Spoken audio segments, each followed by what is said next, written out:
All right, what I thought was going to be a budding star offensively for this team enters the transfer portal midweek and quits the team. No longer with South Carolina. We were talking about Michael Smith, tight end on this year's team. He is no longer a part of this year's team. What does it mean moving forward? Who replaces any of his potential production? And is it a big loss for South Carolina? We talk about that, LSU, and a massive 5-star commit as well. Locked on Gamecocks starts right now.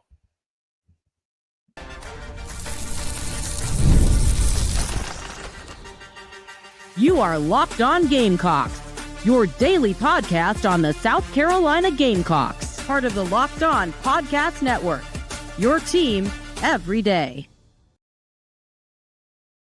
What's up, guys? Welcome into Locked On Gamecocks. I'm your host, Chris Marler. Hope all of you are having a fantastic Tuesday night, Wednesday morning, whenever you're listening to this. Can't say thank you enough. We have a great loaded show for you. Sitting here around 2 o'clock in the afternoon, whatever we're going to talk about. And boom, I get a text from my boss here in Baton Rouge who handles the on-field stuff for LSU. Breaking news, obviously, out of On 3, that a player left and then multiple other things happening. It ended up being a pretty big news day for South Carolina. We're going to talk about all that. Before we do, I want to say thank you to everyone making Locked On Gamecocks your first listen each and every day. Shout out to our everydayers. Remember, we're a free and available podcast wherever you get your podcast, as well as on YouTube.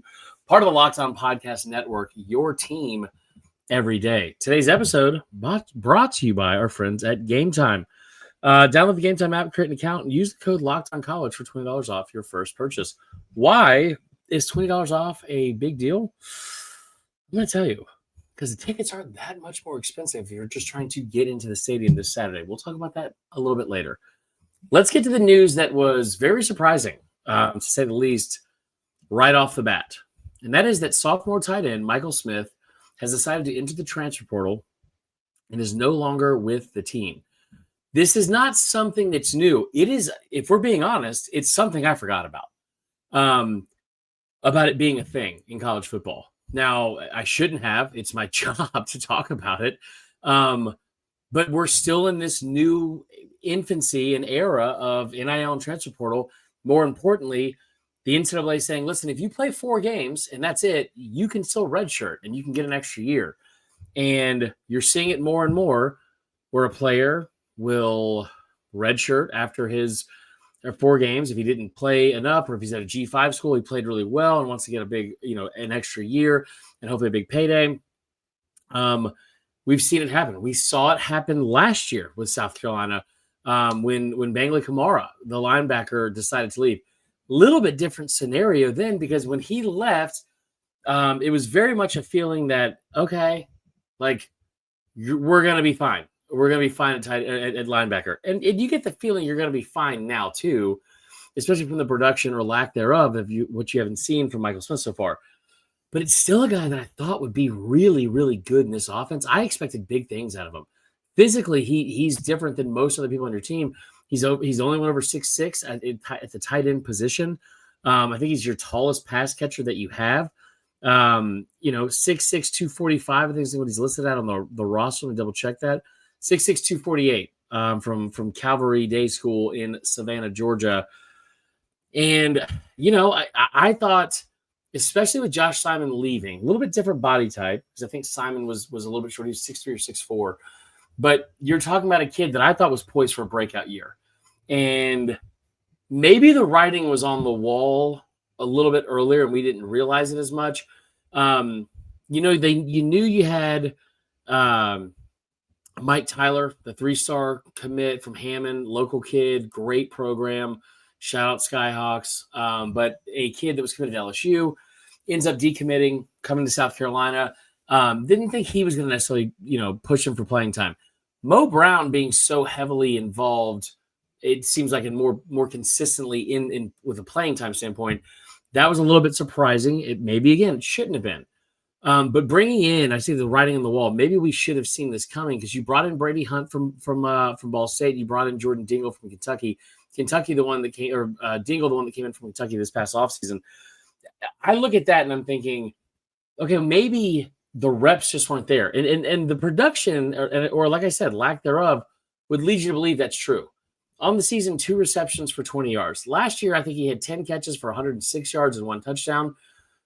I thought he was going to be a massive, massive help to this year's team. Through this many games, it hasn't been the case.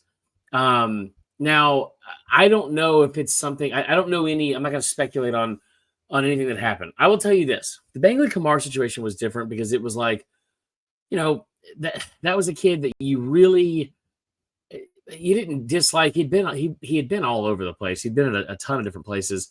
I think it was at Pitt for a while, and then he came here, and then immediately left. Now he's at Kansas. But it was like when you looked at the people he was going to play with, you were fine with Debo. You were fine with everyone you had in place there. Why am I drawing a blank on my favorite player from last year? What's happening right now? Demetrius Knight. Jesus. It's been a long day. But you sit there and you think last year's like, all right, well, we have like enough depth here. We're not, these are already like the leaders on this defense from a like Demetrius Knight ended up being a star on that defense. I don't know if you have that at tight end, but it's not like this passing game has really given you the opportunity to have one of those. I think this is a situation where you cut ties and it's frustrating because it's like you want that kid to stay in the program and develop and go into year 3 and figure out a way to get him the ball.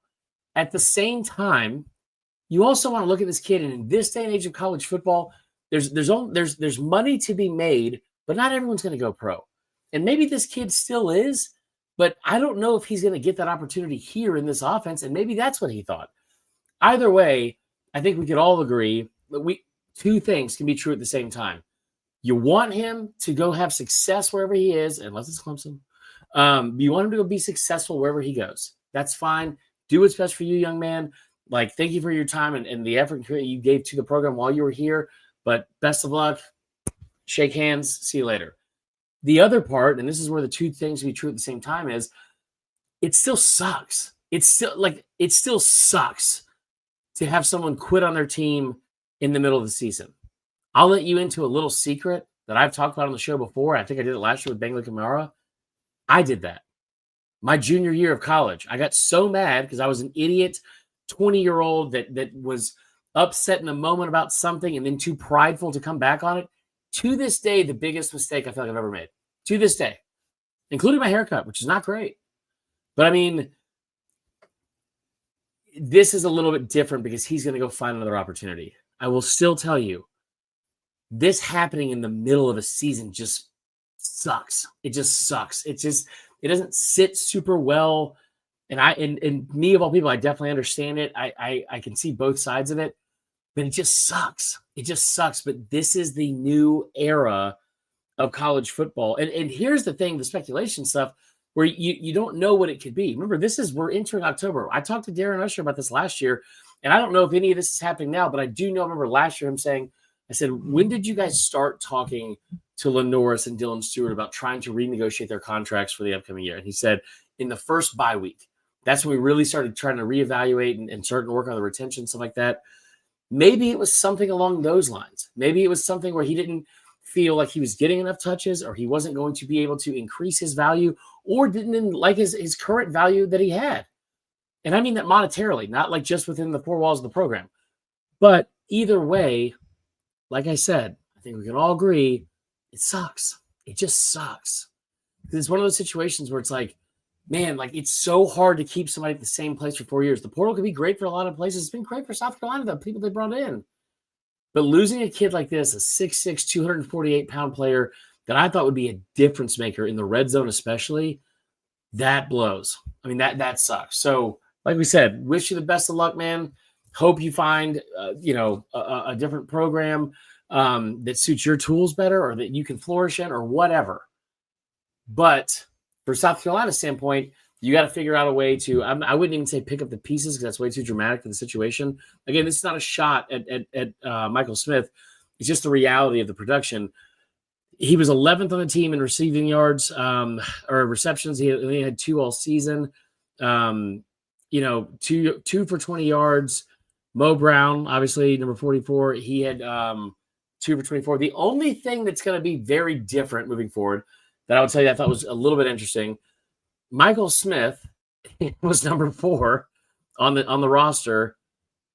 Dandravius Jacobs, from what I was told today, he is now going to be wearing number 4, or at least he was on the flip card that they were issued for LSU and South Carolina for the media and stuff like that. So we'll see. But just a weird loss and something that just to keep in mind for next year.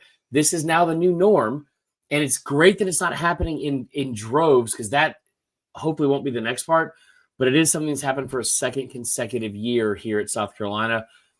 Last year seemed to be fine. It worked out well. Hopefully it'll be the same this year as well. When we come back, we talk about a little bit more in the LSU game, specifically how LSU is planning to attack South Carolina. The key for South Carolina, the first key we talk about this week on how to win this game, and it's not going to be what you think it is, and it's also not going to be something that's going to get you disheartened or down. It's going to elevate how you feel about this defense. Trust me.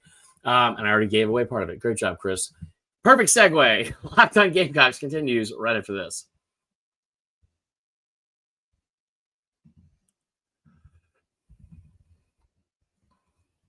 All right, we're back. Before we move into the next part of the show, I want to give a quick shout out to our friends at Prize Picks. God, it's a lot of fun over there, Prize Picks, guys. Can't recommend that enough. This episode is also brought to you by them. And every day we make decisions, but on Prize Picks, being right can actually get you paid. Don't miss the excitement of this football season with Prize Picks, where it's good, to be right. Playing Prize Picks is so much fun. It's a simple way to add more excitement to football. I tell you what, you just pick more or less on player projections, like Josh Allen's passing game or passing yards, or Saquon Barkley's rushing for a touchdown, or his total yardage in a game as well. That's all you have to do, and you're in the game. I did this all March Madness. It was a ton of fun. Been doing it a little bit during college football season. I'm really going to ramp it up now, because on Wednesday, we start 49 straight days of football. And there's no better place to get in on the action on that than Prize Picks. Download the Prize Picks app today. Use the code LOCKEDONCollege to get $50 in lineups after you play your first $5 lineup. That's code LOCKEDONCollege for $50 in lineups after your first $5 lineup. Prize Picks, it's good to be right. Okay. Tuesdays when we're recording this, the show will probably come out, for most of you on Wednesday. Want to say also thank you so much, everyone reached out already. Have been in contact with a couple of you guys. We'll hope to see you guys also on Saturday, game day. Getting here, I know my buddy David Carter is going to be in town. Can't wait to see him, an old friend. I'm not sure if my friend Hannah Sells Real Estate, Hannah Bagnall, is going to be here, but several of you have reached out. I want to give a couple of you some shout outs right now, because it means it means a ton. You guys are going to be coming to town. And also, you guys listen to the show. Tyler Newton, super excited to see this dude. Reaching out and for just, some recs on drinks, places to go get drinks, places to get food. If you're coming to Baton Rouge, reach out. I'm happy to point you in the right direction of where to go around Baton Rouge. Okay. Speaking of Baton Rouge, big game Saturday night, Tiger Stadium. It's going to be a fun one for a number of reasons. We're going to talk about the keys and victory, like how to get, the path to victory, because I think there is one. I really do. I know. Listen, I'm not an idiot. I don't think this team is going undefeated the rest of the way necessarily.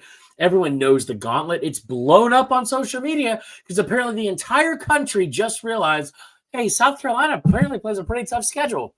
Yeah, thanks, morons. It's been there for over a year. Dan Orlovsky, I'm not calling him a moron. He's a nice guy. But like Dan Orlovsky, Josh Pate called it out. Definitely not calling Pate a moron because I love Pate.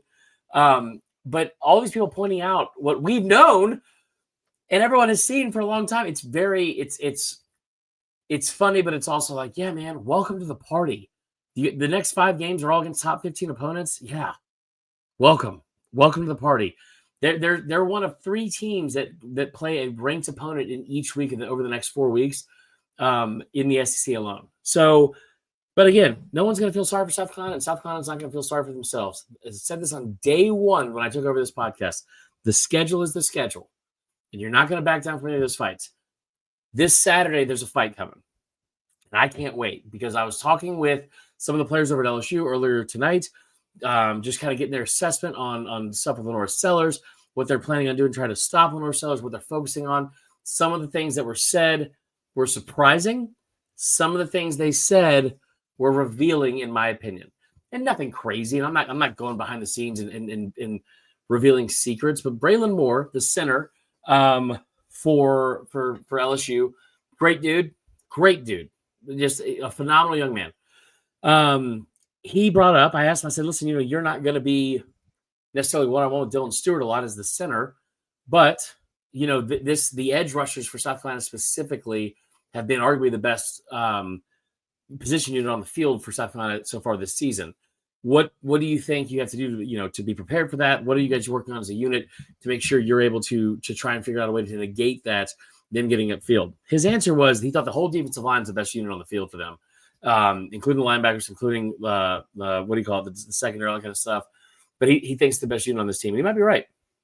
He even went out of his way to bring up the interior defensive line, how improved they are and how good they are at fitting fitting gaps and in run defense and all that kind of stuff.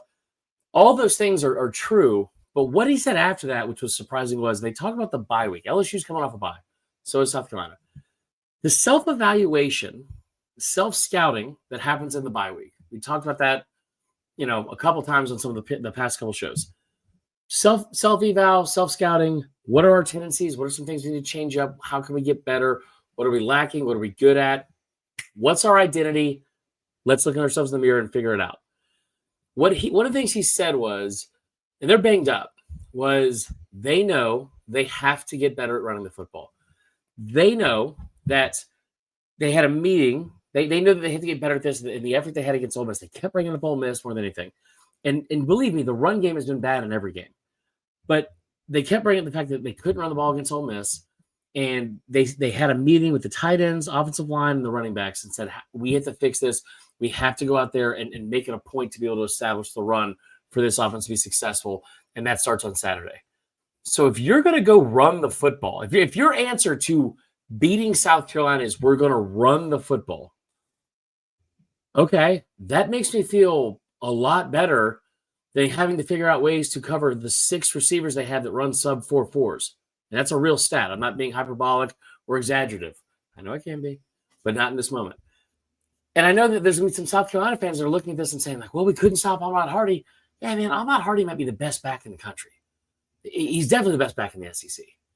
So when I look at that, my thought in the first key to victory is I think that LSU is going to come out and try to figure out a way to establish the run almost similarly to what we saw Carolina do against Kentucky.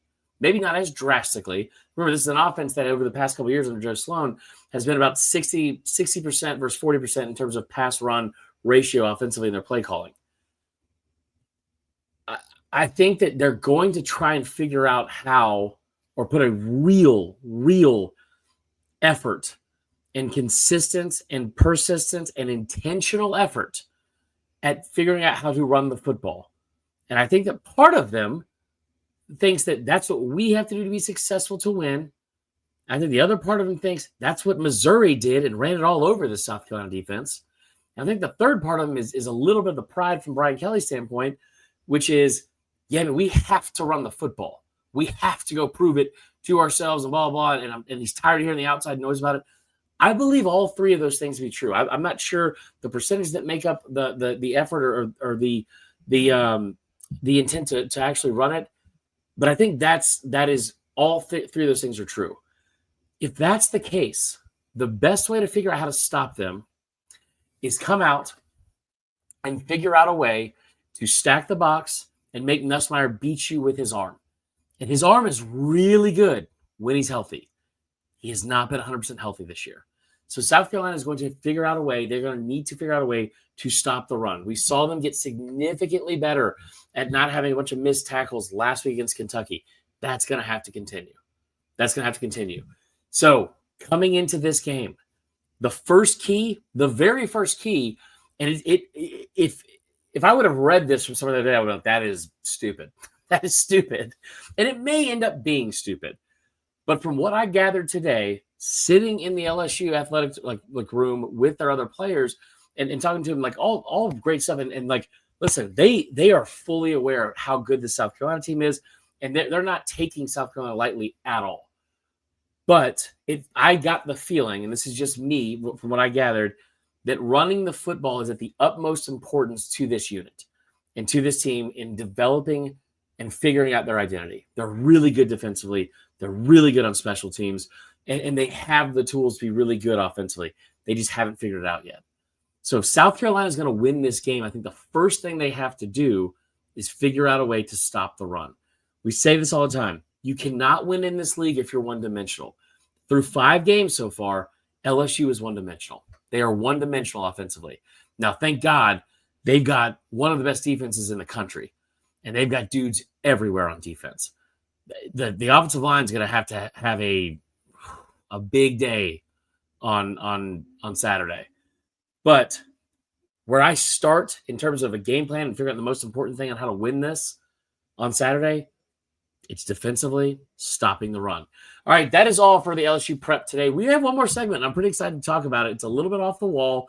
Not really off the wall. It's just a 5-star recruit, a generational 5-star recruit that South Carolina landed today. It's not in football, but it's still massive, a massive, massive get for the athletic department in this program. We'll talk about when we come back. Before we do, want to give a shout out to our friends at Game Time. You guys have heard me talk about Game Time a ton.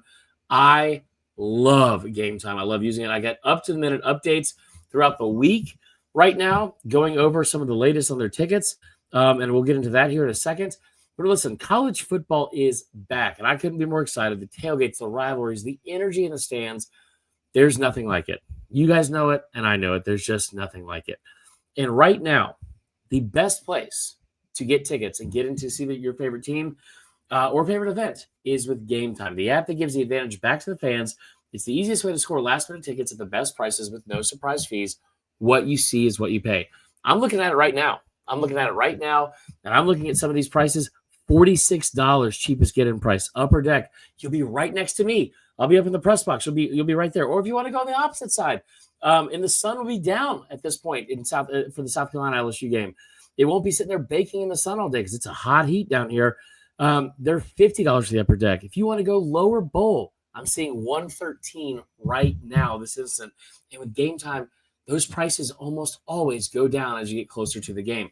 Take the guesswork out of buying college football tickets with Game Time. Download the Game Time app, create an account, use the code LOCKEDONCollege for $20 off your first purchase. Terms apply. But again, that's promo code LOCKEDONCOLLEGE for $20 off. Swipe, tap, ticket, go. Download Game Time today. All right. We'll be right back with more Locked On Gamecocks right after this.